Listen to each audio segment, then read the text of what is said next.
À quelques jours d'Halloween, il est question de sorcières à Sélestat, une visite guidée insolite dans la cité humaniste, théâtre de procès en sorcellerie à la fin du Moyen-Âge.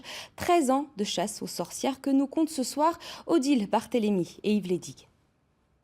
Emblématique, la tour de Sélestat l'est aussi pour être la prison des sorcières à la fin du Moyen-Âge. La simple dénonciation suffit à faire enfermer la femme. 91 femmes prétendues sorcières seront torturées pour avoir soi-disant pactisé avec le diable entre 1629 et 1642. C'est la question du bouc émissaire. C'est également une période de famine, de disette, de mauvaises récoltes, d'éléments météorologiques qui se déchaînent. Et donc il faut trouver une excuse, il faut trouver un bouc émissaire, il faut trouver un responsable à cet état de fait. Et par conséquent, le diable ou son intermédiaire, la sorcière.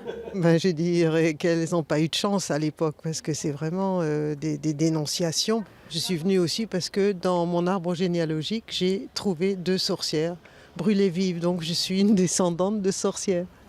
Et l'énoncé des jugements se fait place d'armes, sur la base d'un ouvrage, Le marteau des sorcières, écrit par le prieur des dominicains de Sélestat, Heinrich Kramer.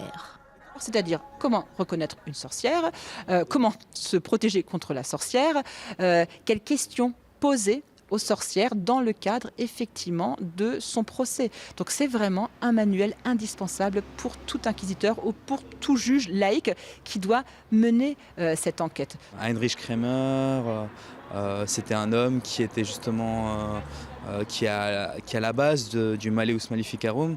Et c'est un homme qui avait clairement un problème avec les femmes et donc qui était clairement misogyne. Les derniers bûchers vont s'éteindre vers 1680.